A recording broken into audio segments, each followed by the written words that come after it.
નમસ્કાર દર્શક મિત્રો, આપણે નિહાળીશું સિટી લાઈન ન્યૂઝ ચેનલમાં આજના મુખ્ય સમાચારો. એસટી કર્મચારીઓ હડતાલ ઉપર ઉતર્યા, લોકો અટવાયા. ફોરેન્સિક સાયન્સ યુનિવર્સિટીનો પહેલો પદવીદાન સમારંભ યોજાયો. આરએસએસ નેપાળના અસરગ્રસ્તો માટે મદદ કરશે. કન્ઝ્યુમર કોર્ટમાં વકીલો દ્વારા વિરોધ. ઝુંપડપટ્ટીઓએ જંગી રેલી કાઢી. ₹30 લાખની વેટ ચોરી પકડાઈ. બેંક સાથે ઠગાઈ કરતો ચીટર ગિરફતાર. રાજકોટ જિલ્લા સહકારી બેંકની ચૂંટણી યોજાઈ.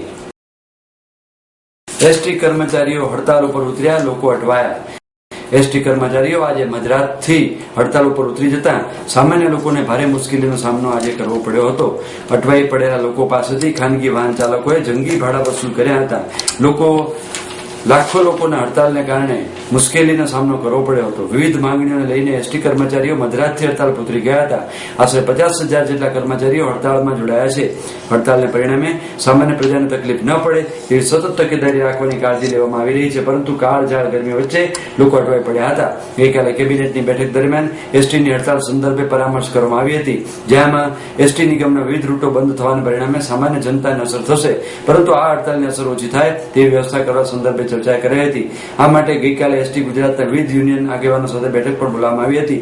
આ હડતાલ રાષ્ટ્રવ્યાપી હોવાને પરિણામે ગુજરાત પણ તેમાં જોડાયું છે અને સામાન્ય પ્રજાને હાલાકી ન ભોગવવી પડે તેવા પગલાઓ સંદર્ભે પરામર્શ કરવામાં આવ્યો છે.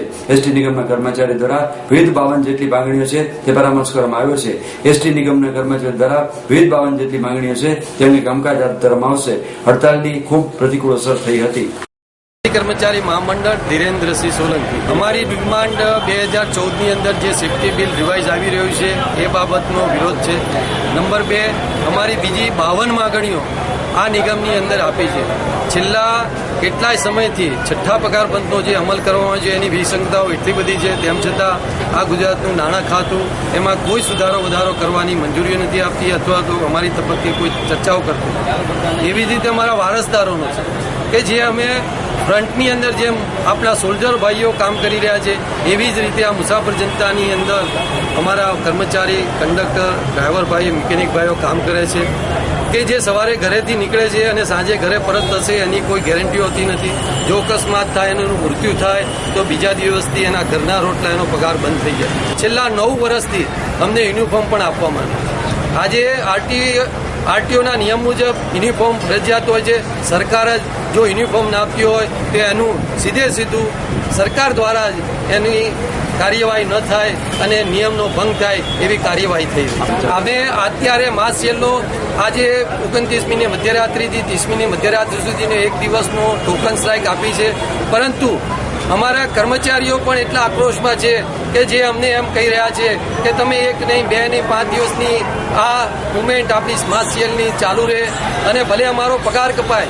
આજ દિવસ સુધીની જે કંઈ હડતાલો થઈ ત્યારે નો વર્ક નો પેની જેમ અમારા કર્મચારીઓ પોતે પણ જાણે છે કે કામ ન કરીએ તેનો પગાર ના હોય, એટલે આ પગાર કપાવવાની પોતાની સ્વેચ્છાએ શરતે આ આંદોલન આજે ચાલી રહ્યું છે. ફોરેન્સિક સાયન્સ યુનિવર્સિટીનો પહેલો પદવીદાન સમારંભ યોજાયો.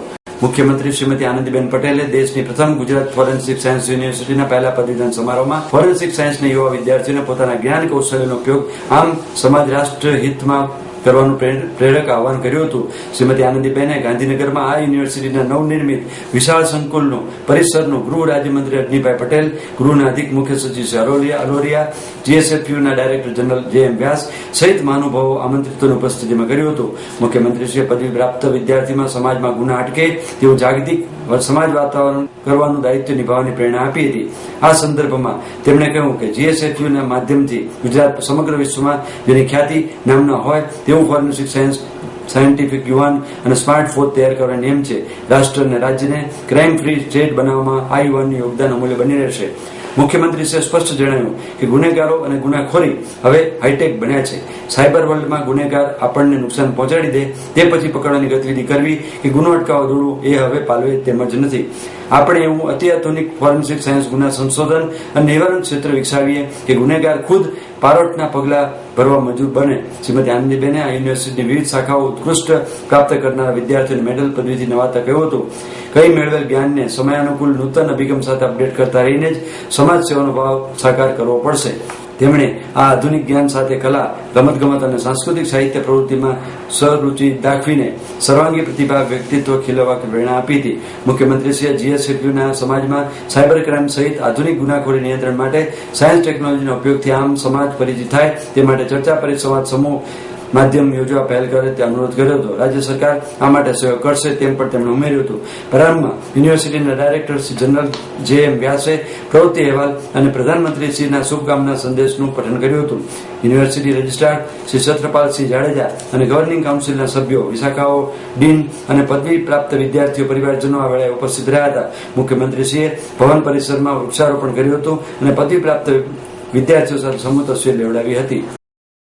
गुजरात फॉरेंसिक साइंस यूनिवर्सिटी को के अत्याधुनिक कैंपस के शुभारंभ अवसर में बधाई दी। इस कैंपस की 75% बिजली की जरूरत को सोलर एनर्जी के जरिए पूरा किया गया है। यह समूचा कैंपस वाईफाई और सीसीटीवी कैमरा से सज्जित है। मैं शुभकामनाएं देती हूं कि आप सभी अपनी प्रोफेशनल लाइफ में सफल रहे और राष्ट्र को भी उपयोगी सेवाएं प्रदान करें। आज से करीब 2000 वर्ष पूर्व चाणक्य ने कहा था कि समाज में ऐसे कोई मैकेनिज्म होना ही चाहिए कि अपराध करने वाला व्यक्ति न सिर्फ पकड़ा जाए, उसे सजा भी मिले। तक हमारे देश में ऐसी कोई यूनिवर्सिटी नहीं कि जिसमें फॉरेंसिक साइंस के सभी विषयों का समावेश किया जाए। मेरे मुताबिक आप जैसे फॉरेंसिक साइंस के विद्यार्थियों में 5 बातें होनी अत्यंत जरूरी है। एक है राष्ट्र सेवा का भाव।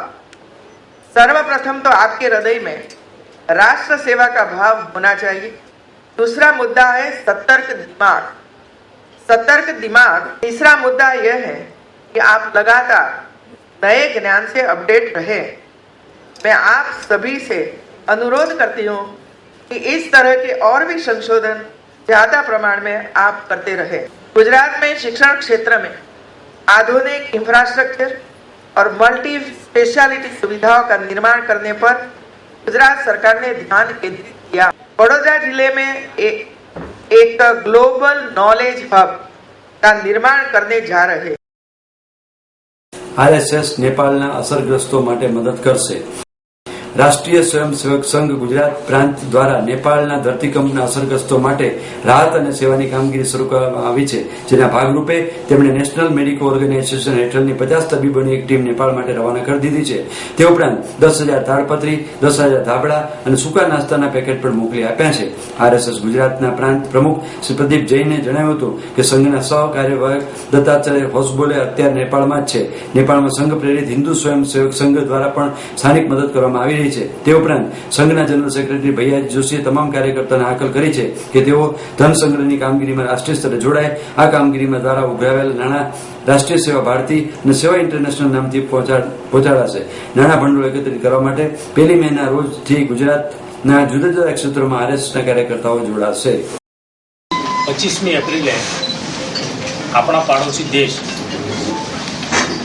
અને આપણા દેશની અંદર જે ભયાનક ભૂકંપ આવ્યો છે, એ ભૂકંપની તીવ્રતા એના મૃત્યુ આંક ઉપરથી આપણે કલ્પી શકીએ છીએ. હજારો લોકો બેઘર થયા, જાનમાલનું ખૂબ મોટા પાયા પર નુકસાન થયું અને આપણે ગુજરાતમાં પણ આ અનુભવ કરેલો છે, એટલે આની ગંભીરતા આપણને ખબર છે.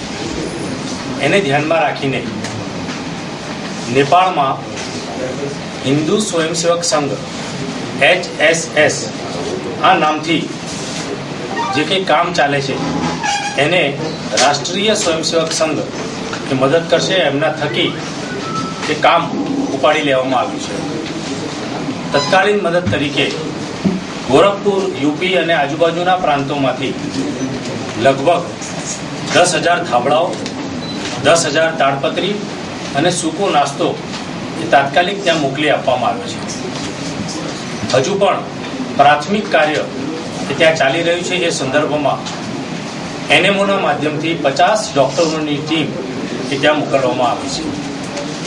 સામાન્ય જનની પણ આ લાગણી છે કે પોતે કોઈકને કોઈક પ્રકારનો સહયોગ, આ રાષ્ટ્રીય આપદા આપણા પાડોશી દેશની અંદર આવી છે, આપણા દેશમાં પણ આવી છે, ત્યારે પોતાનો સહયોગ આપે એને ધ્યાનમાં રાખીને રાષ્ટ્રીય સ્વયંસેવક સંઘ દ્વારા ગુજરાત પ્રાંતમાં 1 મેના દિવસે સંઘના કાર્યકર્તાઓ દરેક શહેર નગરની અંદર 4 રસ્તા પર ઊભા રહી અને નેપાળના ભૂકંપ પીડિત બાંધવો માટે એ ધનરાશિ એ માંગવા માટે જવાના છે.